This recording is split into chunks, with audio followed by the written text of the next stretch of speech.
So we'll see how that works. What happened there? That might turn out interesting. So be careful with the wireless keyboard. That's what I just learned. So yeah.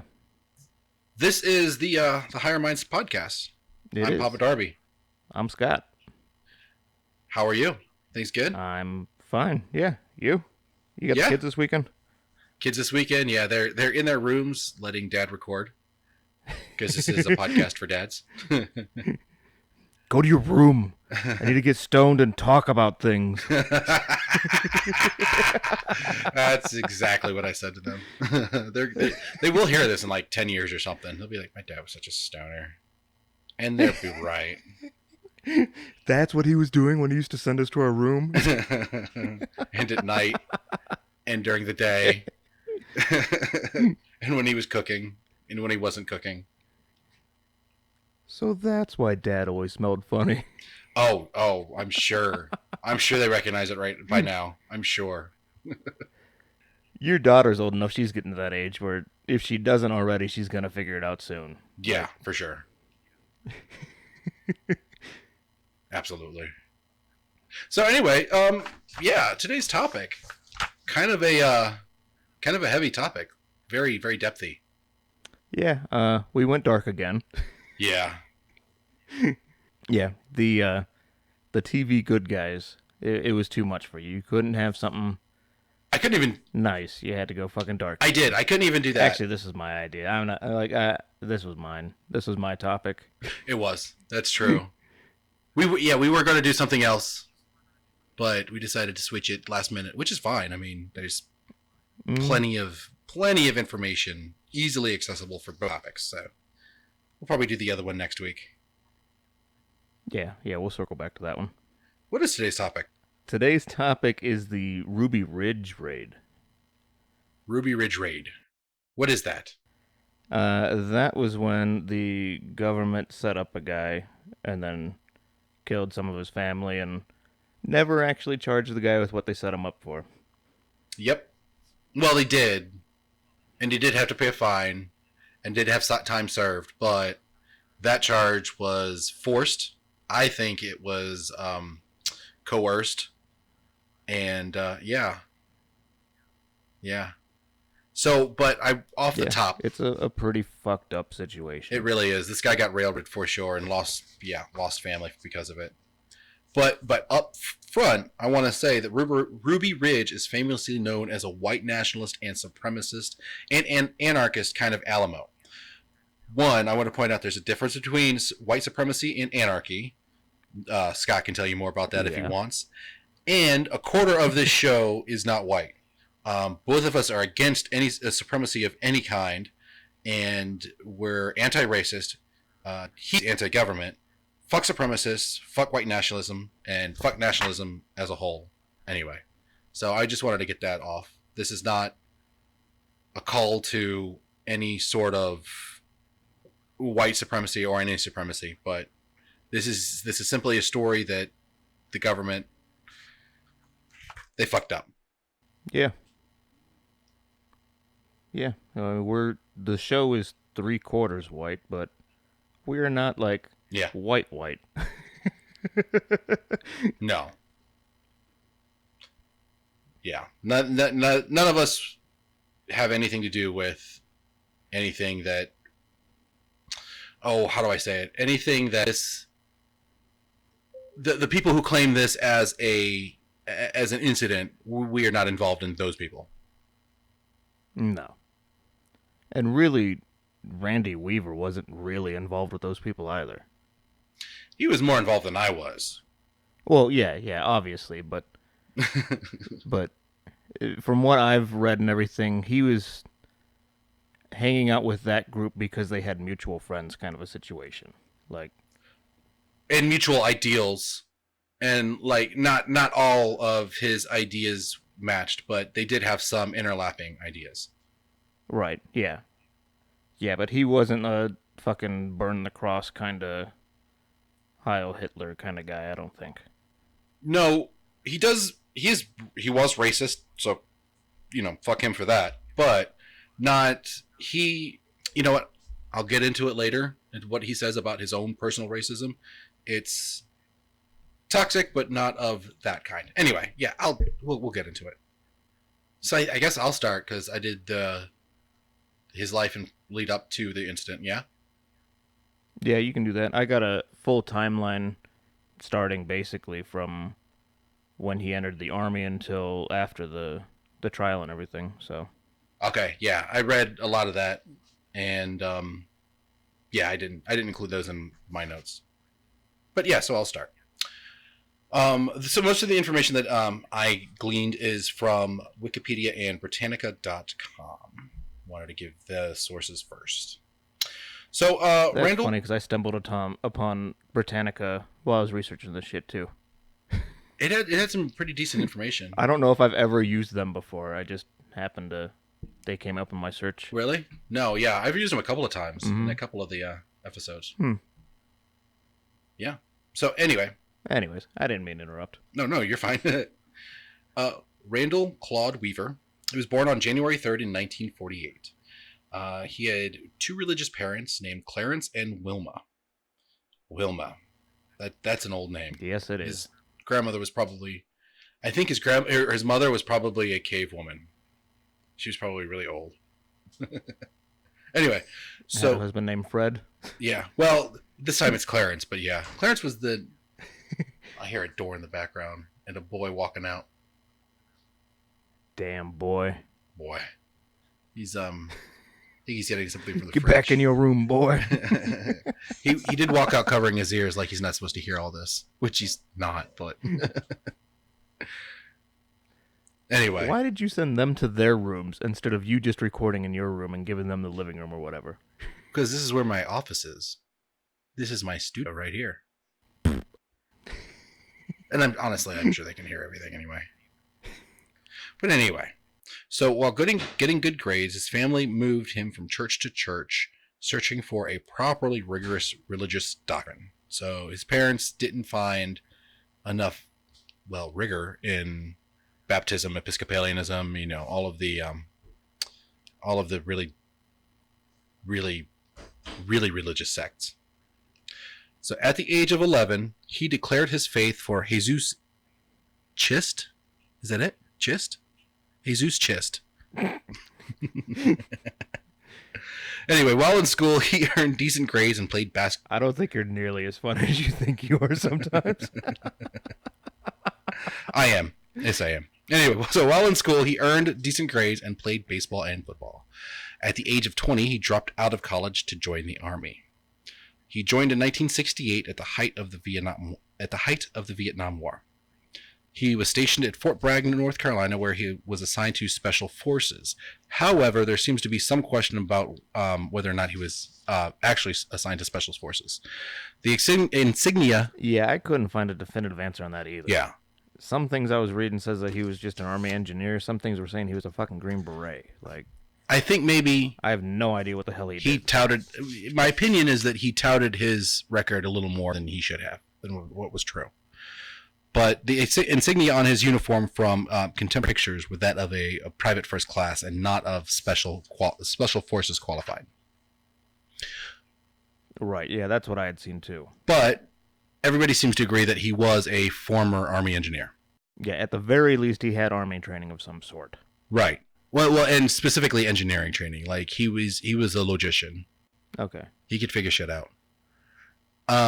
He was honorably discharged in 1971. A month after leaving the Army, he married Victoria Johnson in Fort Dodge, Iowa. They had a Congregational and a Mormon minister performing their ceremony. That was an attempt to impress Victoria's family. They were also extremely devout. So after that, Randy enrolled in the University of Northern Iowa to study criminal justice. His goal was to work for the FBI, but he ended up dropping out due to financial reasons. Sometime after Randy dropped out, Vicky claimed to have a vision in which she saw her family survive the apocalypse away from corrupt civilization. Vicky eventually came to believe that her family were the true Israelites and took to calling God Yahweh. She called U.S. Attorney Maurice O. Ellsworth servant of the Queen of Babylon after charges were pressed against Randy. She further wrote that, quote, "The stink of your lawless government has reached heaven, the abode of Yahweh or Yahshua, and whether we love or whether we love," that's a typo on my part. Anyway, whether we live or whether we die, we will not do your evil commandments. And Randy believed her vision, and as a result, he moved their family to a 20-acre piece of remote land in Ruby Ridge, Iowa. So Randy's problems with the government started with his attendance of some Aryan Nation meetings in Hayden Lake. And like we were saying before, like he moved himself and his family to a remote place where that type of thinking proliferates. There's all those types of people around. And so any sort of socialization that he wanted to do was probably going to be with these guys. In addition to that, they also had isolationist kind of doctrine alike. Yeah, this cabin they were completely off grid there. They had no running water, no electricity or anything. Really? Full blown, like, little house on the prairie style shit. They homeschooled their kids there. They had, when they moved in there, they had 2 daughters and a son. Yeah. And the wife took over with the homeschooling and everything. But yeah, they were borderline Amish. Like even more so. I've known a few Amish families, and like they even like to like come into town and use other people's computers and stuff because, you know, of the convenience. They were more Amish than Amish. Mm-hmm. Yeah, I've known a handful of Amish, and they just don't have the technology in their house. They can use it at work and everything. Right. They're not allowed to own it. But yeah, they were completely off grid at that cabin there. That in itself has got to be tough. Not only does it have to be tough living off the grid, but forcing yourself to live off the grid, that in itself has got to be, that's got to suck. You know, all the temptation too. Well, they were kind of pretty self-sufficient there and everything, was my understanding. Right. Like between growing what they needed and hunting and whatever, like they didn't have a whole lot of need to go to town. But still, like, it's you got to feel, at least I'd imagine you'd feel the pull towards a grocery store rather than spending days stalking a deer. Like, I don't know. I mean, growing up, my dad's a hunter, and for years we never bought beef or pork or anything. We had venison or chicken. Anything you want, you make out of venison. Like, right. But you don't do that now. You go to the grocery store. No, because I'm not near my dad with his freezer full of deer meat. Well, I mean, my point is, it's easier to do it. There's got to be some temptation to go to the grocery store rather than hunt. I mean, I'm a fat ass. I want some ice cream and shit. Like, and I mean, you can make it. You can do that by yourself. But you know, growing the sugar and milking the cow and coming up with the ingredients, that would suck, right? Have you seen? I've seen it online a couple times now. It's a kid who raised a chick from, like, bought it at Tractor Supply or whatever and raised it and everything, and then it finally got big enough and he butchered it and ate it and made a sandwich and, like, all this shit out of it. And it was, like, the longest sandwich ever to make or some shit like that. No, I haven't seen that. Yeah, it was, like, the most expensive sandwich or the longest I forget how the hell he worded it, but yeah, it took him a couple months to make a sandwich. But, well, and I mean, they'd probably steal a bit of your soul, too. You raise a chick from birth or from near birth, and then you kill it and eat it. That's got to take a little bit out of you. That's its purpose in life, is to be eaten. That's different. Well, nobody wants to be eaten, though. Nothing wants to be eaten. But yes, you're right. Life necessarily has to kill. You bought it with the intention of eating it, so you don't form that emotional bond to it. Unless you do. I would. I don't know. I mean, people live on farms all over the place and yeah, that's butcher true. Their own shit. That's true. There's a difference between food and a pet. Not to them, though. No, not for the animal. Right. That's on them. Well, if they didn't want to get eaten, they'd have fought a little harder to climb that food chain when they had a chance. Yeah, no. I mean, I'm not a vegetarian, and I'm totally okay. Like, in order to be a vegetarian, you still have to kill plants to be, to live too. Something has to die in order for you to live. Vegetables are what food eats. Sure. Fucking who? It was Rogan. He has a bit about the circle of life. Green shit grows out of the dirt. Dumb shit eats the green shit. Mean shit eats the dumb shit. Mean shit dies and becomes green shit. Yeah? It's the most oversimplified circle of life I've ever heard, and I love it. Yeah? It's not wrong, I don't think. Not too much. But anyway, so back to Randy Weaver. Yeah. Of his views, Weaver says that quote, I am not a hateful racist as most people understand it, but I believe in the separation of races. We wanted to separate from the rest of the world, to live in a remote area, to give our children a good place to grow up, unquote. So, yeah, I still disagree with him, and I think he's wrong about his views on race, but like you said, he wasn't the go out and kill black people or Mexicans or anything type of racist, which is still not cool, but it's not a justification. I kind of see it as he didn't believe in race mixing or whatever, and he just simply bought a piece of land and removed him and his family from what he saw as the problem. Right. He never hurt anybody. He just removed himself from the situation. That we know of, but yes, there's nothing in the story that I read that he ever hurt anybody. Yeah, yeah. But yeah, so in my book, he's still kind of a villain, but not as much of a villain as what the Brotherhood and all them would claim him to be in my eye, if that makes sense. Does that make sense? I think so. Okay. He's not a good guy, but he's not as bad as what people would have you believe. Right? Is that what you're getting at? Okay. Right, exactly. That is what yeah. So both he and Vicky claim to not be part of the Aryan Brotherhood. The record states that at one of the meetings, Randy met an undercover ATF agent. There's a disagreement between the ATF's report and Randy's reported series of events. The ATF says that Andy sold him an illegally cut shotgun. Randy says that he sold them a whole shotgun, which was cut after his possession. At any rate, the ATF used this issue to try to get Randy to work as an informant for the ATF in the Aryan Brotherhood. And I had read that the ATF agent had approached him to modify these shotguns, offered him a huge sum of money, like an amount of money that would be ridiculous just for taking a hacksaw to a gun, basically. Right. Literally pointed, I want them cut off right here. Yeah, I read that too. That spot where he pointed to was just shorter than what the legal length on a shotgun is. A shotgun, by law, is required to have at least an 18-inch barrel and be at least 26 inches overall. Okay. You can saw off a shotgun so long as it is still above those lengths. You can saw off a shotgun below those lengths, you just have to pay a $200 tax before you do that. If he would have cut it off 18 inches or longer, or if he would have applied for that $200 tax stamp, what he did would not be illegal. Seems mighty arbitrary. And beyond that, it just seems like entrapment anyway. Which is what... Absolutely, it's entrapment. Right.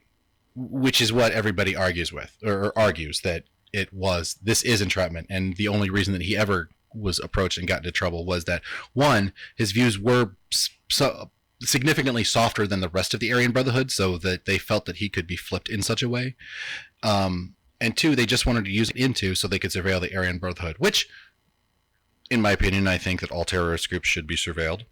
Not all of us agree with that, but I think their intention was good. I think their execution was criminal, in my opinion. Breaking up a gang or whatever, the Aryan Brotherhood, whatever you want to... Breaking up a gang, good thing. Fucking up an innocent man's life to do that, terrible thing. Like fucking it up in a way, in a devastating, traumatic way. Yeah. Oh, absolutely, yeah. So anyway, but all of this, their intent and the initial outcome gives me reason to believe Randy more, that he claimed that well, one claim, just believe all of his claims about himself. That one, he's not as racist. Racism is still bad, as racist as everybody claims, and that the ETF entrapped him. I had watched an interview with Sarah, the oldest daughter. Yeah. And this was years after the fact. She's a grown adult in the interview and everything. Yeah.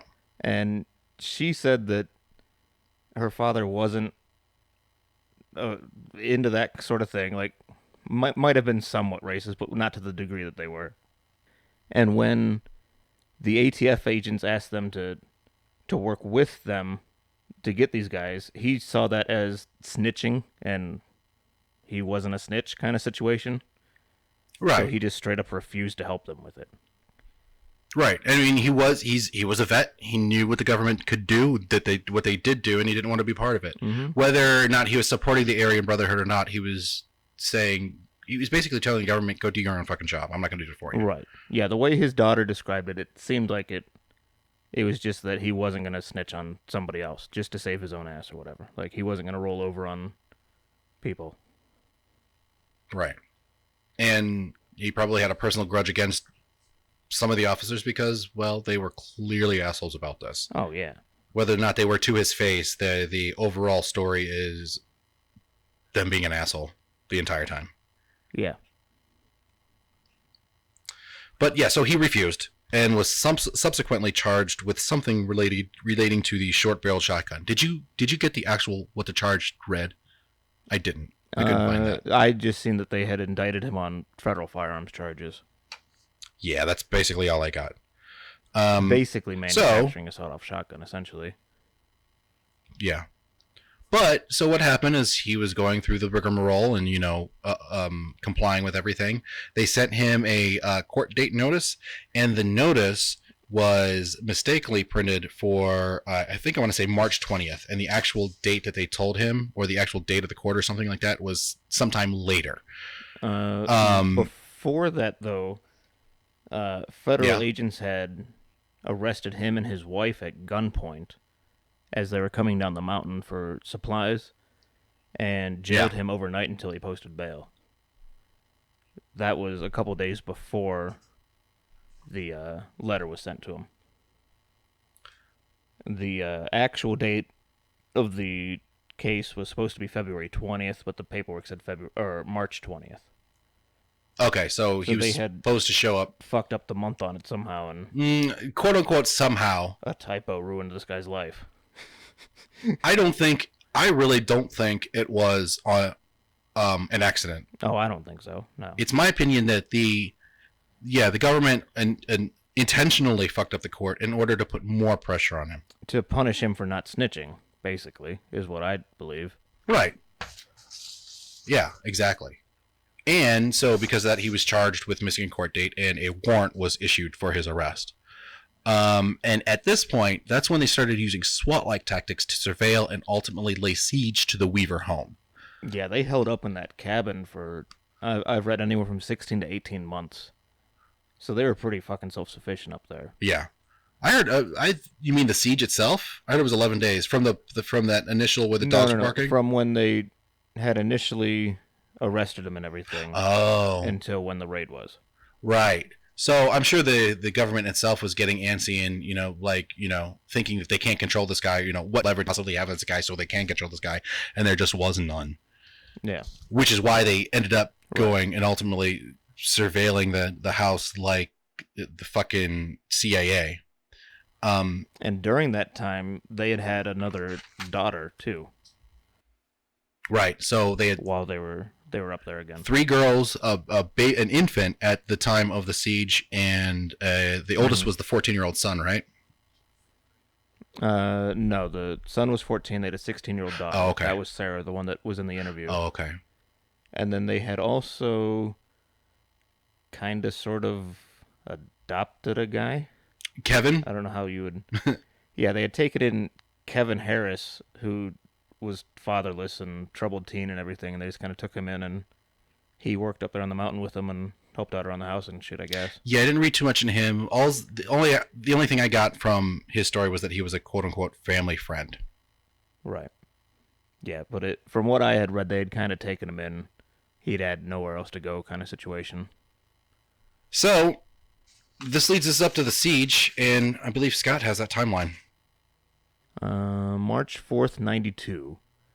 U.S. Marshals, apparently in plain clothes, drive up the road to the Weaver's cabin.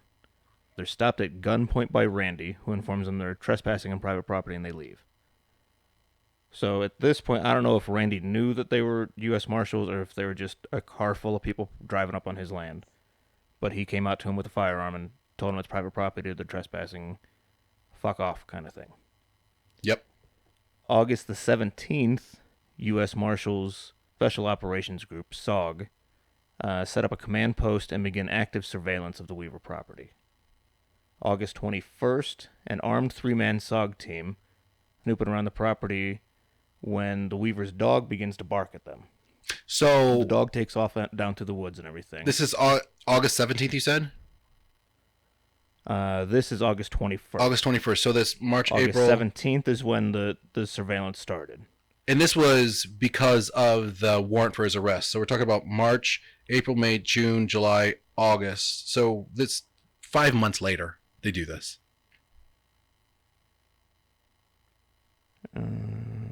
The court case was in January 21st, 91.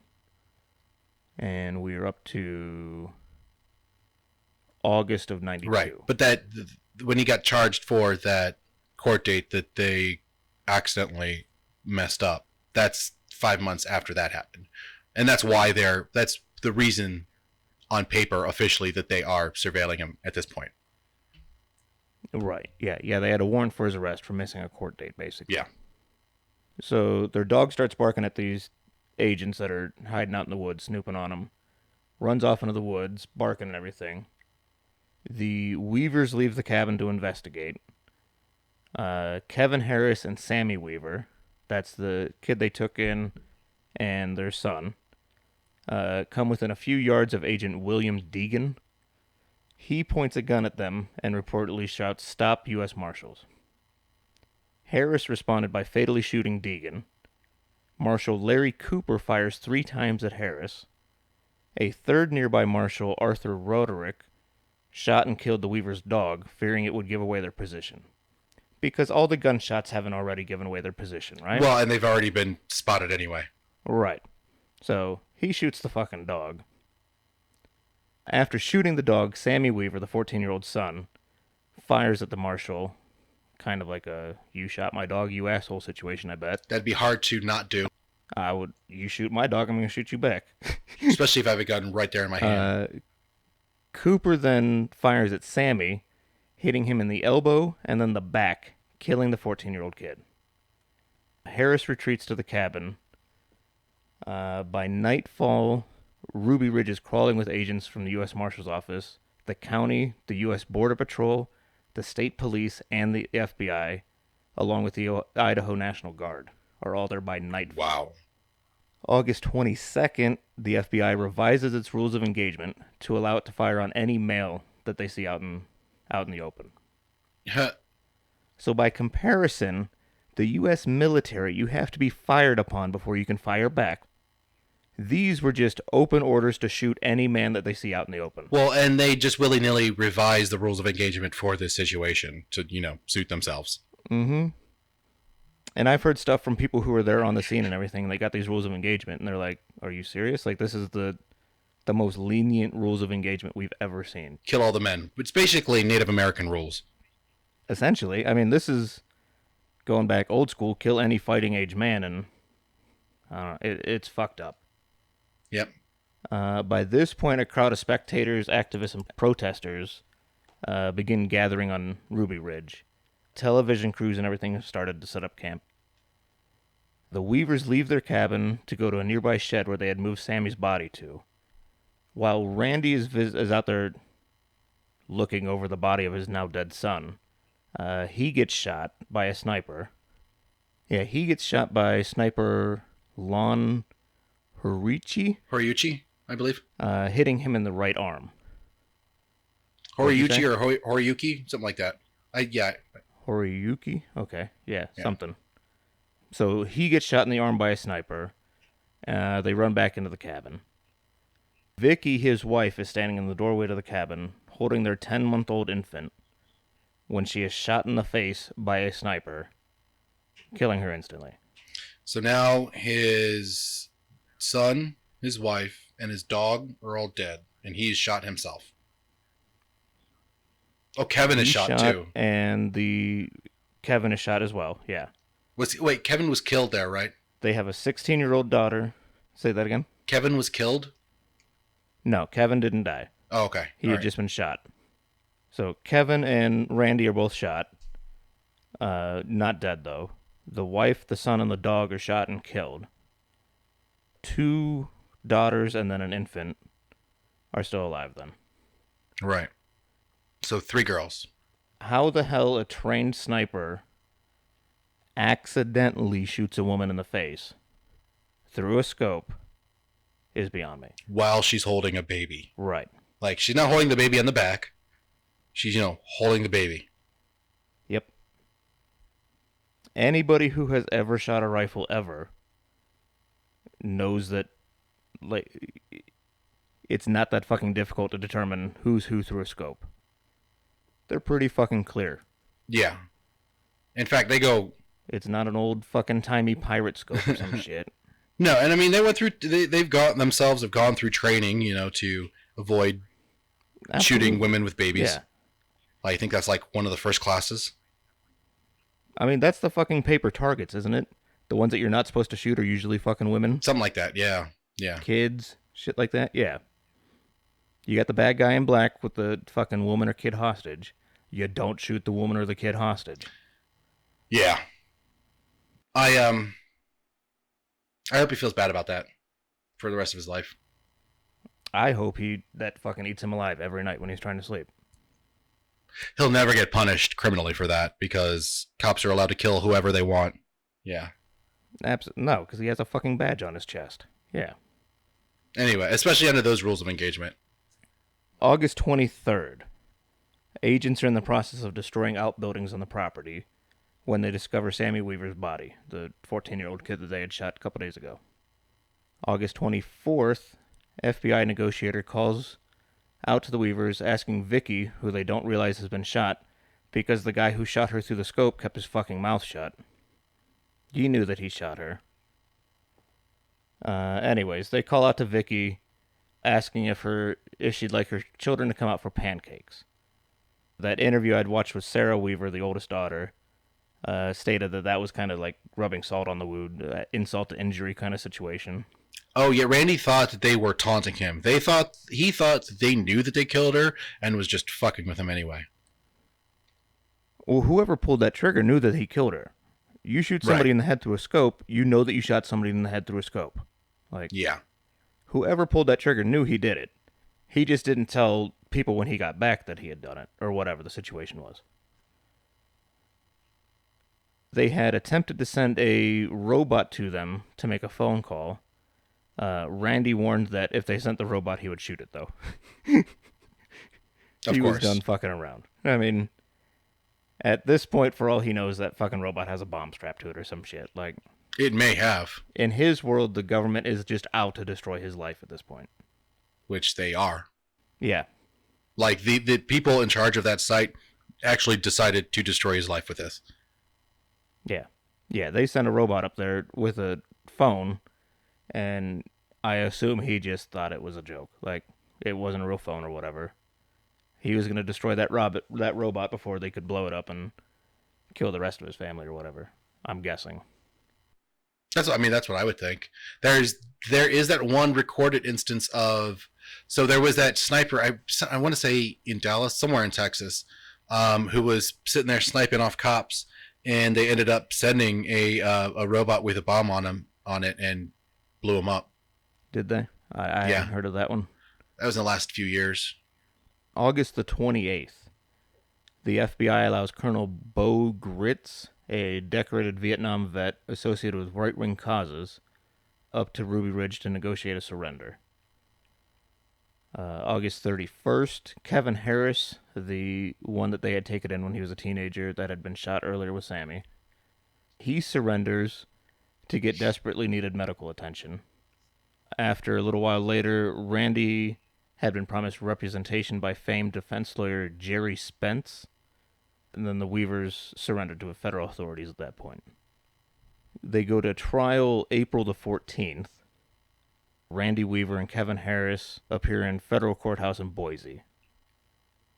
April the 19th, on the fourth day of the trial, during a siege near Waco, Texas, a fire breaks out after they threw tear gas grenades through the windows of a building.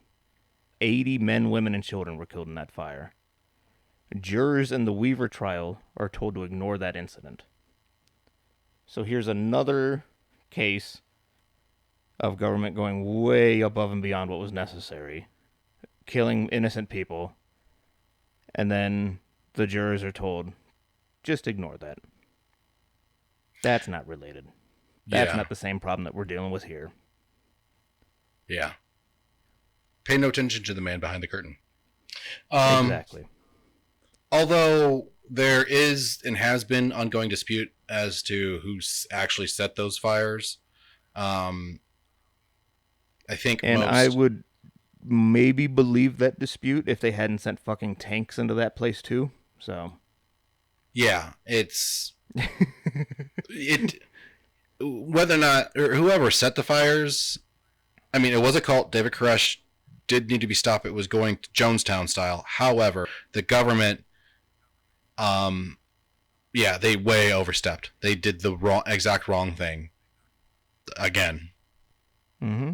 Yeah. Yeah, way above and beyond the amount of force necessary. Yeah. June the 16th, 1993. The jury begins deliberations on the Ruby Ridge trial.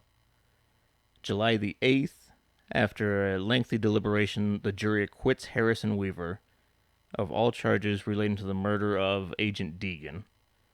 Weaver is convicted of the minor charge of failing to appear in court for his 1991 weapons charge. So after all of this, he gets charged with failure to appear. Which was the government's fuck up, as we already knew. Yes. So they killed his son, his wife, his dog, destroyed his life over a failure to appear.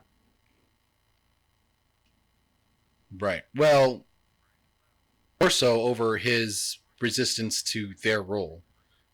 They wanted to do whatever they can to get into that Aryan Brotherhood sect, and yeah, did the wrong things to do it. Mm-hmm. October the 18th, Randy Weaver is sentenced to 18 months in prison, 14 of which he had been credited time served for the time that he was in jail during the trial. December the 17th, he's released from jail. In August of 94, Weaver and Kevin Harris file a $300 million civil suit against the U.S. government for the wrongful deaths of Sammy and Vicky Weaver. The U.S. government paid Weaver $100,000 and gave each of his 3 remaining kids $1 million each.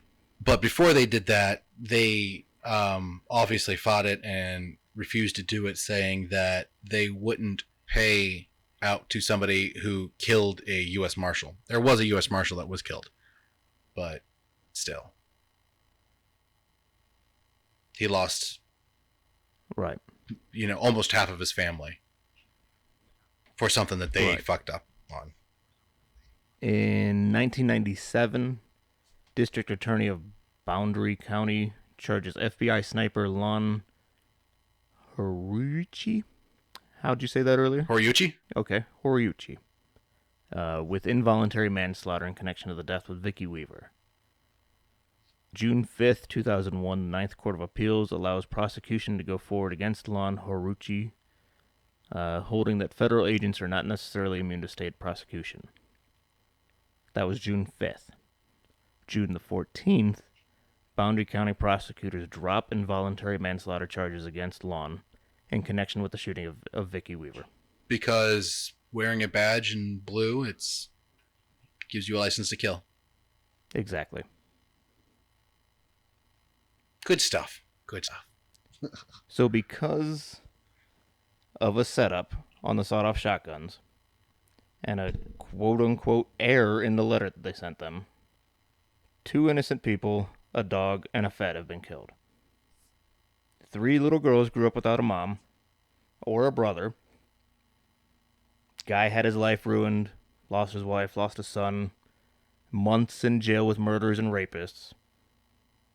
And at the end of the day, they were given a pretty insignificant amount of money as an apology for the situation. Not even an apology. I bet they didn't even admit wrongdoing. I don't know that, but No, I'm sure they didn't say sorry. It was just shut up and take this money. right. But in addition to all of that, the girls sat in that house after watching their mom get shot in the face with their mom's dead body for 11 days. With their mom's body in the house. Yeah. I mean, there's no amount of therapy that's going to fix them. They're maybe the infant, but the other two, they're broken for the rest of their lives. Yeah, I'm sure the infant has no memory of this at all. Hopefully. But Sarah, the oldest one, was 16 when this happened. Yeah, very prominent. I'm sure it shaped the rest of her life. Hmm. Yeah, I'd watched an interview with her, and at the end she said that she holds no grudges, and she forgives the agents that killed her mother and her brother. She's trying to move on. Yeah, I guess. I don't know. I can't imagine anybody ever actually forgiving. Maybe saying they do and trying to, wanting to, but I don't see that actually ever happening. If she were able to know that she could get away with... If you killed my brother and my mom, I would never forgive you. I don't know how I could. Yeah, I mean, if she knew that she could get away with murdering whoever murdered those people scot-free, I bet she would. I don't see how she wouldn't. Maybe not now, but at the time, I bet she would. Oh, even now. I mean, that's your mother and your brother. That doesn't leave you, ever. Maybe. I mean, I don't know this woman. She had seen, maybe not. I don't know. Maybe I'm just a worse person. Did you watch that link I sent you? I sent you a video a day or two ago. No, I saw the link. I didn't actually watch it. Sorry. Okay. That's part 1 of that interview that I've been talking about this whole time. Okay. Definitely worth checking out. Yeah. Yeah, we'll put a link up on our various social medias for it. Did you already?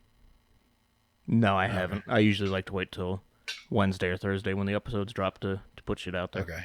You have put some stuff out there, though. Haven't you? Then it spoils the surprise of what we're going to talk about, though. Oh, I thought I saw you put something out. Maybe not. Maybe it's... No, I post unrelated shit up there, but stuff pertaining to the episodes, I like to wait until the episode's out. Yeah, I usually do that, too. Yeah, I post new shit and funny shit like that all the time.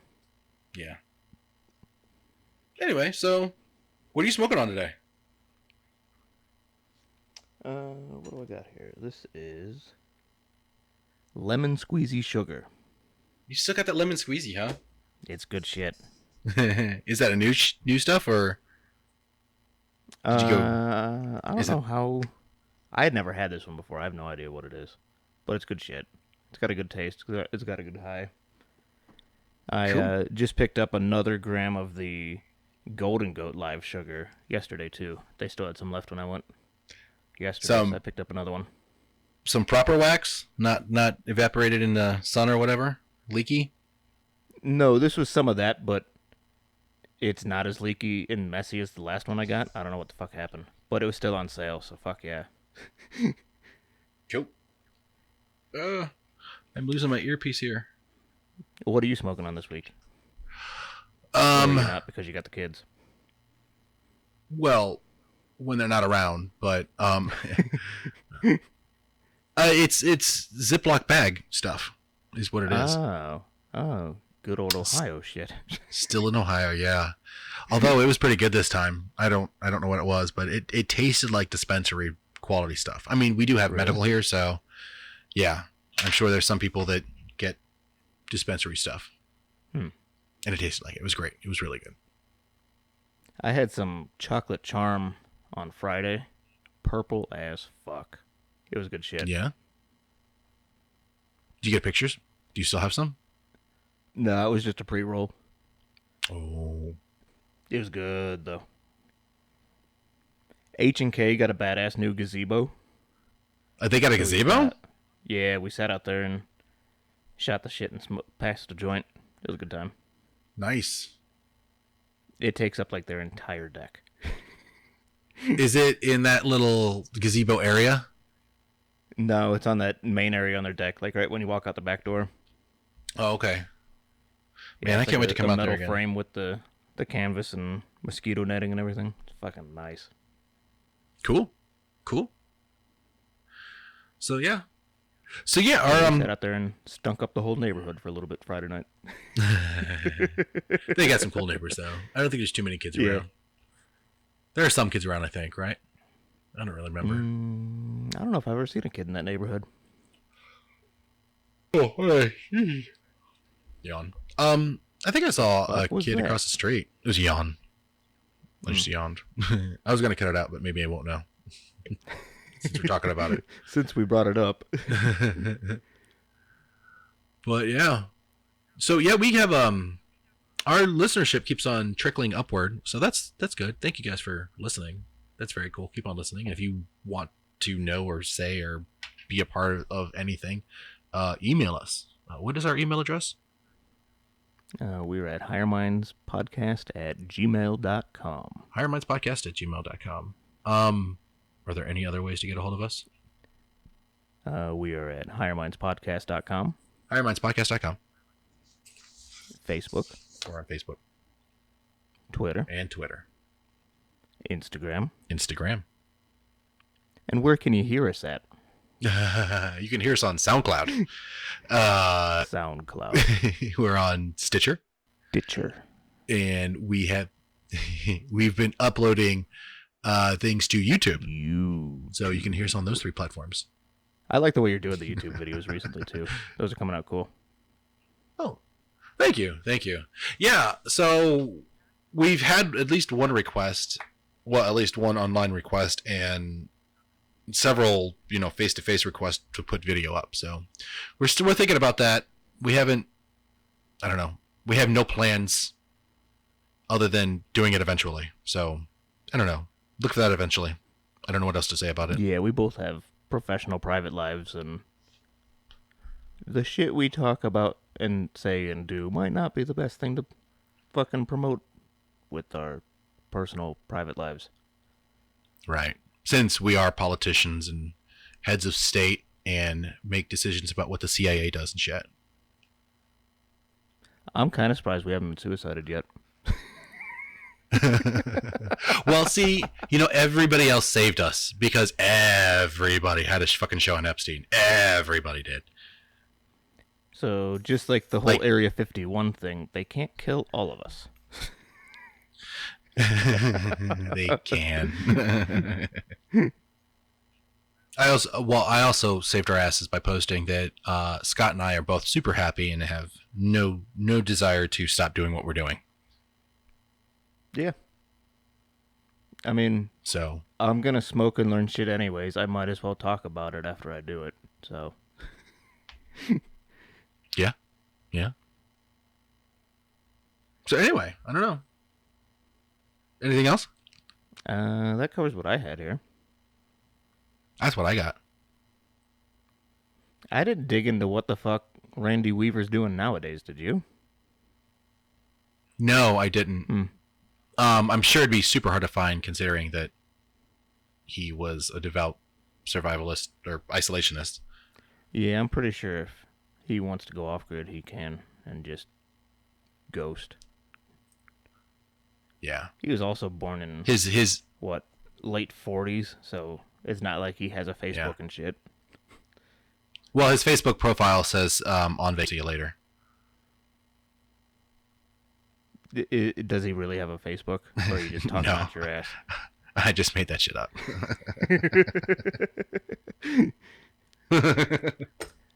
Yeah. Being born in 48, I'm guessing he doesn't have a Facebook or anything. What would that make him now? 50, 60, almost 70. No, that would make him 70. All right. 61, right?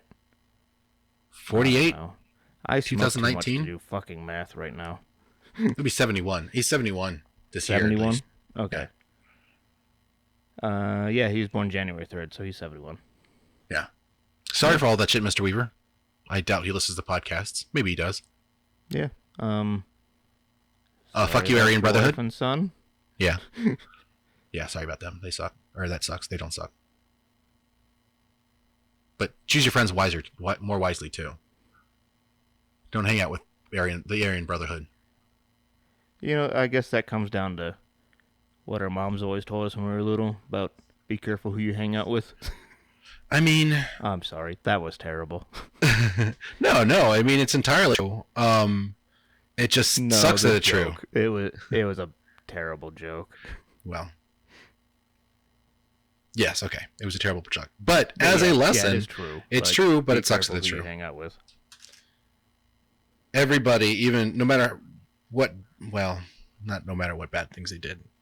There's still a certain type of offender that I think can't be redeemed. However, most can.